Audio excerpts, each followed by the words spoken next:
LK ಅಡ್ವಾಣಿಗೆ Bharat ಮಾತಾ ಬೇಕೇ ಬೇಕು, ನ್ಯಾಯ ಬೇಕು, ಬೇಕೇ ಬೇಕು, ನ್ಯಾಯ ಬೇಕು, ಬೇಕೇ ಬೇಕು, ನ್ಯಾಯ ಬೇಕು, ಭಾರತ್ ಮಾತಾ ಕಿ ಜೈ, ಭಾರತ್ ಮಾತಾ ಕಿ ಜೈ, ಭಾರತ್ ಮಾತಾ ಧಿಕ್ಕಾರ, ಧಿಕ್ಕಾರ, ಧಿಕ್ಕಾರ, ನಮಗೆ ಧಿಕ್ಕಾರ, ಧಿಕ್ಕಾರ, ಧಿಕ್ಕಾರ,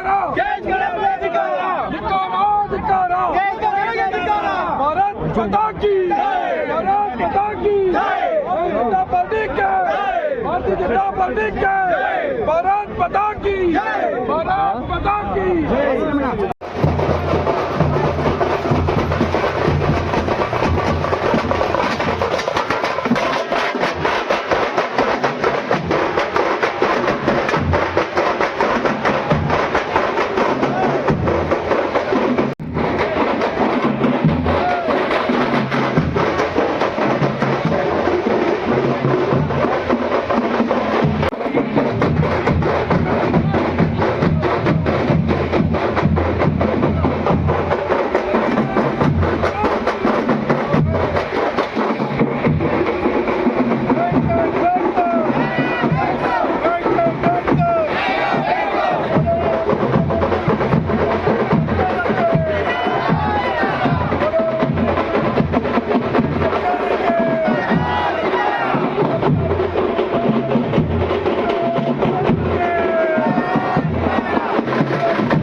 ಎಲ್ಲೋ ಬೇರೆ ತಾಲೂಕುಗಳನ್ನ ಕರ್ಕೊಂಡ್ಬಂದು ನಮ್ಮ ಜಮೀನುಗಳನ್ನ ಅವರ ಖಾತೆ ಮಾಡಿದ್ದಾರೆ.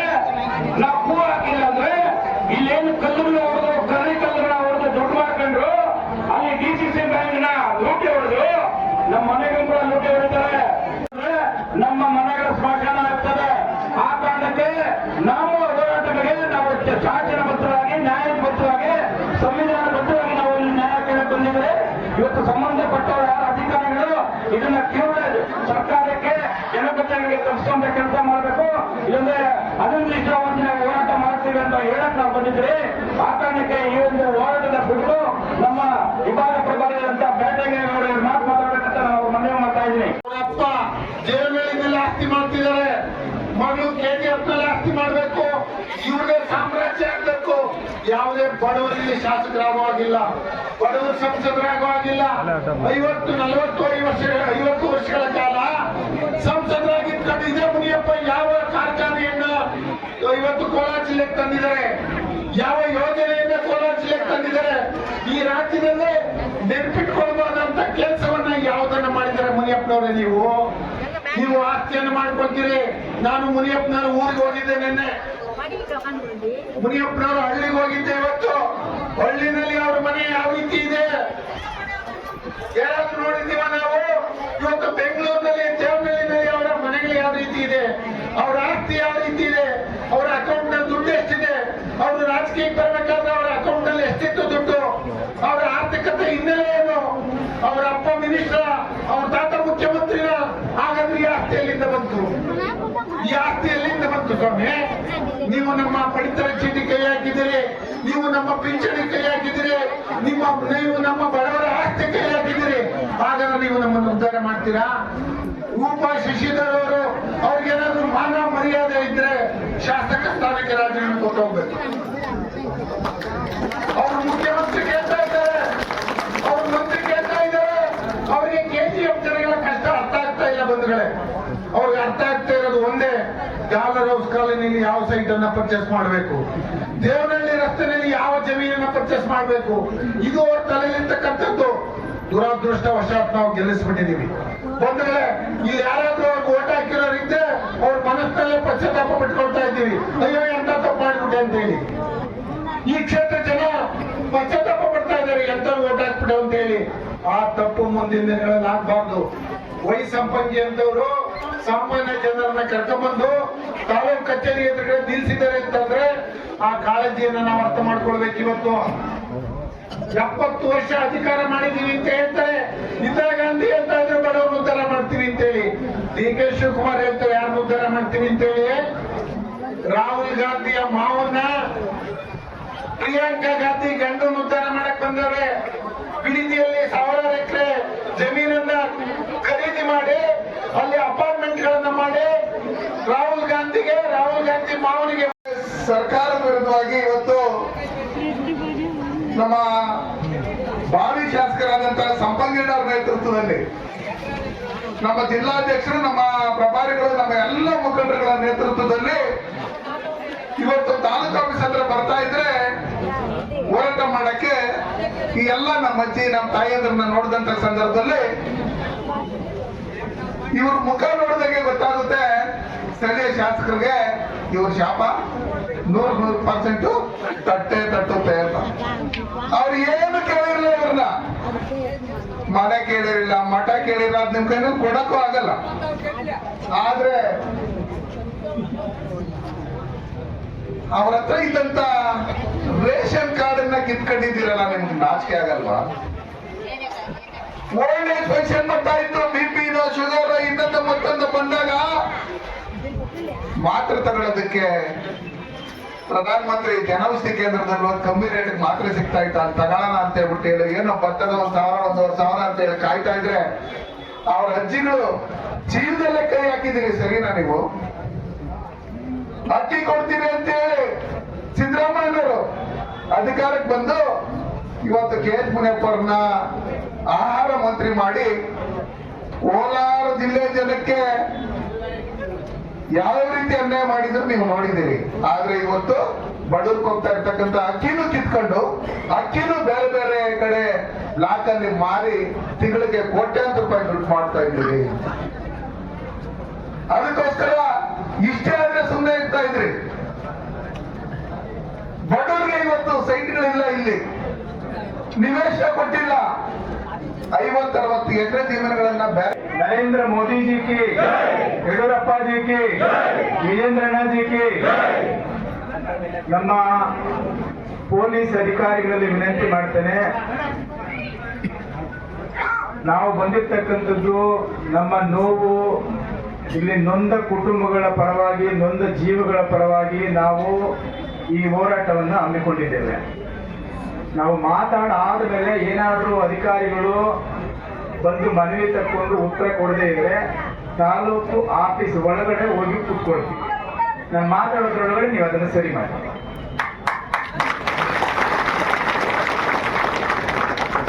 ಬಂಧುಗಳೇ, ಕಳೆದ 1.5 ತಿಂಗಳಿಂದ ರಾಜರೆಡ್ಡಿ ತಾಲೂಕಲ್ಲಿ ನಡೀತಕ್ಕಂಥ ಅಕ್ರಮಗಳನ್ನ ಮಾಧ್ಯಮಗಳ ಮೂಲಕ ನಮ್ಮ ಇಡೀ ಕ್ಷೇತ್ರ, ಜಿಲ್ಲೆಯ ಜನ ನೋಡುವ ರೀತಿಯಲ್ಲಿ ನಾವು ದಾಖಲೆಗಳ ಸಮೇತ ನಿಮ್ಮ ಮುಂದೆ ಇಟ್ಟಿದ್ದೀವಿ. ನಮ್ಮ ಜಿಲ್ಲಾಧ್ಯಕ್ಷರಿಗೆ, ನಮ್ಮ 4 ಜಿಲ್ಲೆಯ ವಿಭಾಗ ಪ್ರಭಾರಿಗಳಿಗೆ ಮತ್ತು ನಮ್ಮ ಸಂಸದರಿಗೆ, ನಮ್ಮ ಜಿಲ್ಲೆಯ ಪದಾಧಿಕಾರಿಗಳಿಗೆ, ಎಲ್ಲ ಮಂಡಲ ಪದಾಧಿಕಾರಿಗಳಿಗೂ ಕಾರ್ಯಕರ್ತರಿಗೂ ಈ ವಿಷಯವನ್ನ ನಾವು ತಿಳಿಸಿದ್ದೇವೆ. ಈ ಹೋರಾಟ ಭಾರತೀಯ ಜನತಾ ಪಾರ್ಟಿಯ ಹೋರಾಟ, ನೊಂದಂತ ಕಷ್ಟದಲ್ಲಿ ಇರುವಂತ ಎಲ್ಲ ಜಾತಿ ಜನಾಂಗದವರ ಪರವಾಗಿರ್ತಕ್ಕಂಥ ಹೋರಾಟ. ಅದಕ್ಕಾಗಿ ನಾವೆಲ್ಲರೂ ಒಗ್ಗಟ್ಟಾಗಿ ಇಲ್ಲಿ ಸೇರಿ ನಿಮ್ಮ ಪರವಾಗಿ ಹೋರಾಟವನ್ನು ಹಮ್ಮಿಕೊಂಡಿದ್ದೇವೆ. ನಮ್ಮ ಪ್ರಶ್ನೆ ಇಲ್ಲಿರುವಂತ ಶಾಸಕರಿಗೆ, ನಮ್ಮ ಕ್ಷೇತ್ರದಲ್ಲಿ 2 ಶಾಸಕರಿದ್ದಾರೆ. ಒಬ್ಬರು ಅಧಿಕೃತವಾಗಿ ಈ ಕ್ಷೇತ್ರದಲ್ಲಿ ಮತದಾನ ಮಾಡಿ ಗೆದ್ದಂತ ಒಬ್ಬ ಶಾಸಕರು. ನಿಮ್ಗೆ ಗೊತ್ತಿದೆ, ವಿಧಾನಸೌಧದಲ್ಲಿ ಚುನಾವಣೆಯಲ್ಲಿ ಗೆದ್ದಂತ ವಿಧಾನ ಪರಿಷತ್ತು ಸದಸ್ಯರುಗಳು ಇದ್ದಾರೆ. ಆಯಾ ಸರ್ಕಾರಗಳು ಬಂದಂತ ಸಂದರ್ಭದಲ್ಲಿ ನಾಮಿನೇಟೆಡ್ ವಿಧಾನ ಪರಿಷತ್ ಸದಸ್ಯರು ಇದ್ದಾರೆ. ಆದ್ರೆ ನಮ್ಮ ಕ್ಷೇತ್ರದಲ್ಲಿ ನಾಮಿನೇಟೆಡ್ MLA ಯಾರು ಅಂತ ಹೇಳಿದ್ರೆ ನೀವು ಹೇಳ್ತೀರಾ? ನನಗೆ ಗೊತ್ತಿಲ್ಲ ಅವ್ರ ಹೆಸರು. ವೋಟ್ ಹಾಕದೆ ಹಂಗೆ ಇಲ್ಲಿ ಇನ್ನೊಬ್ರು MLA ಆಗಿದ್ದಾರೆ. ಯಾರು ಅವ್ರ MLA? Vote ಹಾಕಿದ್ದೀರ MLA? ಇಡೀ ಜಿಲ್ಲೆಯಲ್ಲಿ 6 ಕ್ಷೇತ್ರ ಇರೋದು. ಇನ್ನು ಡಿಲಿಮಿಟೇಷನ್ ಆಗಿಲ್ಲ. 7 ಕ್ಷೇತ್ರ ನಮ್ಮ ಜಿಲ್ಲೆಯಲ್ಲಿ ಆಗಿದೆ. ಅದರಲ್ಲಿ ವಿಶೇಷವಾಗಿ ಕೆಜ ತಾಲೂಕಲ್ಲಿ 2 ಶಾಸಕರು. ಎಂತ ಅದೃಷ್ಟವಂತರು ನಮ್ಮ ತಾಲೂಕು. EM ಕೆಲಸ ಮಾಡದೇ ಇದ್ರೆ ಕೋಲಾರ ಹೋದ್ರೆ ಅವ್ರ ಕೆಲಸ ಮಾಡ್ಕೊಡ್ತಾರೆ. ಅವ್ರ ಕೆಲಸ ಮಾಡಿಲ್ಲ ಅಂದ್ರೆ EM ಕೆಲಸ ಮಾಡ್ತಾರೆ ಅಂತ ನಂಬಿಕೆ. ಕೆಲಸ ಆಗಿರೋದಂತೂ ಯಾರು ಹೇಳಲ್ಲ. 3 ಸಬ್ಜೆಕ್ಟ್ ಇಟ್ಕೊಂಡು ಹೋರಾಟವನ್ನು ಪ್ರಾರಂಭ ಮಾಡಿದ್ದೀವಿ. ಇನ್ನು ಎಲೆಕ್ಷನ್ ಮುಗಿಯೋವರೆಗೂ ಇರ್ತಕ್ಕಂಥ ಸಮಸ್ಯೆಗಳು, ಹಗರಣಗಳು ನಮ್ಮ ಮುಂದೆ ಇದೆ. ಪ್ರಾರಂಭ ಇದು ಆಗ್ತಾ ಇದ್ದಾರೆ. ನೀನು ಒಂದು ಈ ಹೆಣ್ಣು ಬಾಳಿಗೆ ಮಣ್ಣು ಹಾಕಿದೀರಿ ಅಂತ ಕೇಳ್ತಾವ್ರೆ. ಅದಕ್ಕಾಗಿ ನನಗೆ ಕೂಡಲೇ ಸುತ್ತೋಲೆಯನ್ನು ಹೊಡಿಸಿ ನಾಳೆ ಬೆಳಗ್ಗೆಯಿಂದಲೇ ಈ ರೇಷನ್ ಕೊಡೋದು ಮಾಡು ತಂದೆ ಅಂತ ಕೇಳೋ ಹಕ್ಕು ನಿನಗಿಲ್ಲಮ್ಮ. ನಿನಗೆ ತಂದೆ ಅಲ್ವಾ ನಿಮ್ಮಪ್ಪ ಮುನಿಯಪ್ಪನವರು? ಅದನ್ನ ಹೇಳ್ಬೇಕಲ್ಲ ನಿಮ್ ಪ್ರೆಸ್ ಮೀಟ್ ಅಲ್ಲಿ ಜನರಿಗೆ. ನನ್ನ ತಂದೆ ಮುನಿಯಪ್ಪ ಅಲ್ಲ, ನಮ್ಮ ಗುರು ಗೋವಿಂದ ಗೌಡ ಅಂತ ಹೇಳ್ಬೇಕಲ್ಲ ನೀವು ಪಬ್ಲಿಕ್ ಅಲ್ಲಿ.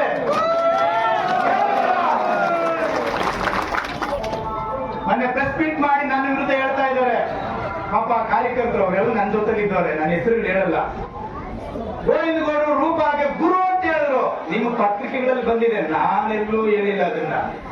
ಗೋವಿಂದ ಗೌಡ್ರೆ ನಿಮಗೆ ಗುರು ಆಗೋದಾದ್ರೆ KH ಮುನಿಯಪ್ಪನವರು ನಮ್ಮ ದಲಿತ ಸಮಾಜದ ಹಿರಿಯ ನಾಯಕರು ಅಂತ ಎದೆ ತಟ್ಕೊಂಡು ಹೇಳ್ತೀನಿ ನಾನು. ನನಗೆ ಆ ಅಭಿಮಾನ ಇದೆ, ನನಗೆ ಆ ಪ್ರೀತಿ ಇದೆ. ರಾಜಕಾರಣ ಬಿಸಾಕ್ರಿ, ಆಮೇಲೆ ನೋಡೋಣ. ಶೋಷಿತ ಸಮಾಜದ ಒಬ್ಬ ಹಿರಿಯ ನಾಯಕ ಮುಖ್ಯಮಂತ್ರಿ ಪದವಿ ಬೇಕು ಅಂತ ಕೇಳ್ತಾ ಇದ್ದಾರೆ. ಅವರು ಒಂದು ಅರ್ಜಿ ಹಾಕೋರೆ. ಅಂತ ಮಹಾನ್ ನಾಯಕನ ಹೊಟ್ಟೆಯಲ್ಲಿ ಹುಟ್ಟಿದಂತ ನೀವು ನಿಮ್ಮ ತಂದೆಯನ್ನ ಪೂಜಿಸಬೇಕು ಹೊರತು ಗೋವಿಂದ ಗೌಡ ಅಂತೇಳಿ ಪೂಜಿಸಬೇಕಂತ ಹೋಗಿದ್ದೀರಲ್ಲ. ಈಗ ನ್ಯಾಯನ? ಇದು ಮೀಸಲು ಕ್ಷೇತ್ರ ಅಲ್ವಾ? ಯಾರು ಓಟ್ ಹಾಕಿದ್ದು ನಿಮ್ಗೆ? ಈ ಕ್ಷೇತ್ರ ಜನ. ನಾನು ಕೇಳೋದ್ರಲ್ಲಿ ಏನಾದ್ರು ತಪ್ಪಿದ್ಯಾ? ಬೆಳಗ್ಗೆ ಆದ್ರೆ ಬ್ಯಾಲೆಡಿಗೆ ಹೋಗಿ ಬೆಳಗ್ಗೆ 6 ಗಂಟೆಗೆ ಹೋಗಿ ಈ ಕ್ಷೇತ್ರ ಜನ ಅಲ್ಲಿ ನಿಂತಿದ್ದಾರೆ. ಪಾಪ ಯಾರು ಹೋಗ್ತಿರೋ ಗೊತ್ತಿಲ್ಲ. ಯಾರು ಹೇಳ್ತಾ ಇದ್ರು ನಮ್ಮ ಕ್ಷೇತ್ರದಲ್ಲಿರ್ತಕ್ಕಂಥ ಅಧಿಕಾರಿಗಳೆಲ್ಲ ಜೀಪ್ಗಳು 30ರಲ್ಲಿ ಮೈಸೂರು ಮಹಾರಾಜರು ಅರಣ್ಯ ಇಲಾಖೆಗೆ ವರ್ಗಾವಣೆ ಮಾಡಿದ್ದಾರೆ ಅನ್ನುವಂಥ ದಾಖಲೆ ಫಾರೆಸ್ಟ್ ಡಿಪಾರ್ಟ್ಮೆಂಟ್ ಕೊಟ್ಟಿದ್ದಾರೆ. ಅವರದೇ ಸೀಲು, ಅವರದೇ ಸೇರಿ. ಸಾರಿ, 121 ಎಕರೆ ಸರ್ವೆ, 121 ಸರ್ವೆ ನಂಬರ್ ಅಲ್ಲಿ 60 ಎಕರೆ ಭೂಮಿ ನಮ್ಮದು ಅಂತೇಳಿ ಅವ್ರ ರೇಟಿಂಗ್ ಎಲ್ಲ ಕೊಟ್ಟಿದ್ದಾರೆ. ಏನಿದೆ ನೋಡಿ.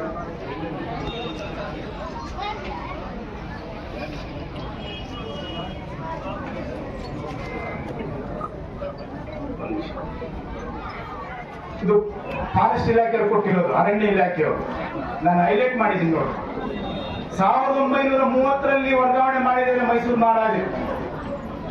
ಈ ಅರಣ್ಯ ಇಲಾಖೆಗೆ ಅಕ್ರಮ ದಾಖಲೆಗಳನ್ನು ಸೃಷ್ಟಿ ಮಾಡಿ ಗೋವಿಂದ ಗೌಡರ ಸಂಬಂಧಿಕರಿಗೆ ನೀವು ಮಾಡಿಕೊಟ್ಟಿದ್ದೀರಲ್ಲ. ಯಾಕಂದ್ರೆ ನಾನು 1.5 ತಿಂಗಳ ಮುಂದೆ ನಾನು ಕೇಳಿದ್ನಲ್ಲ ಸಾರ್ವಜನಿಕವಾಗಿ, ನಿಮ್ ಉತ್ತರ ಇಲ್ಲವೇ ಇಲ್ಲ. ಯಾಕೆ ಬಾಯಿ ಮುಚ್ಕೊಂಡಿದ್ದೀರಿ? ನಿಮ್ ಗುರು ಬೈತಾರ, ಹೊಡೆ ಬರ್ತಾರ? ನಿನ್ ಚಪ್ಪನ್ ಮಾಟೆ ಇಲ್ಲ ನೀವೇನ್ ಮಾತಾಡ್ಬೋದು ಅಂತ ಏನಾರ ಭಯ ಆಡಿಸ್ತಾರ? ಕೂಕೊಂಡ್ರೆ ಕೂಕೋ ಲೇ ಅಂತಾರ? ಅದು ಹೇಳ್ಬೇಕಲ್ಲ. ನಾವು ಬರ್ತೀವಿ ನಿಮ್ ಸಪೋರ್ಟ್ಗೆ. ನೀವು ನಮ್ಮ ಹೆಣ್ಮಗಳು.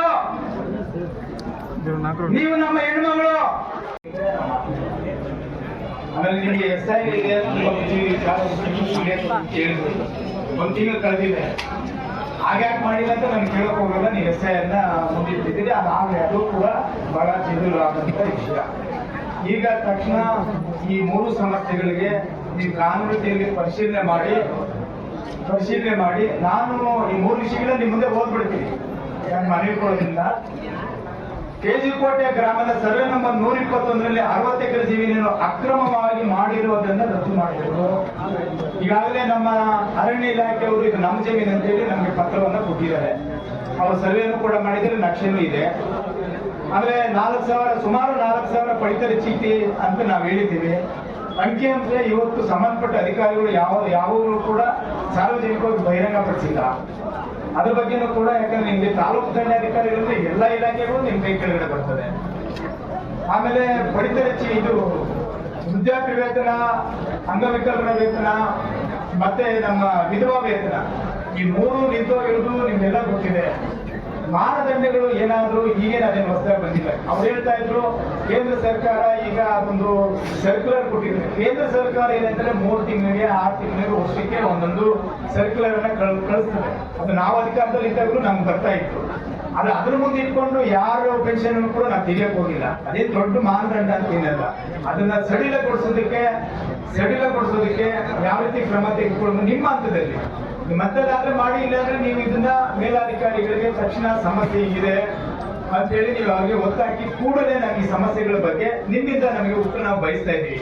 ಅದ್ರ ಜೊತೆಗೆ ಸಾರ್ವಜನಿಕರು ಕಚೇರಿಗೆ ಬಂದಾಗ ನಿಮ್ಮ ಆಡಳಿತ ಅಧಿಕಾರಿಗಳು, ಮ್ಯಾನೇಜರ್ ಇರ್ಬೋದು, ಅದ್ರ ಕೆಳಗಡೆ ಇರ್ತಕ್ಕಂಥ ಅಧಿಕಾರಿಗಳು ವಯಸ್ಸಾದವ್ರು ಬಂದ ನಾನೆಲ್ಲ ಏರಿಯಾಗಳಿಗೆಲ್ಲ ಹೋದಾಗ ಹೇಳಿದ್ರು, ಕ್ಯಾಸ್ಟ್ ಸರ್ಟಿಫಿಕೇಟ್, ಇನ್ಕಮ್ ಸರ್ಟಿಫಿಕೇಟ್ ಬಂದ್ರೆ ಅವ್ರನ್ನ ಒಂದ್ ರೀತಿ ಬೈದು ಕಳ್ಸಂತ ಒಂದು ಪ್ರವೃತ್ತಿ ಬೆಳೆಸ್ಕೊಂಡಿದ್ದಾರೆ.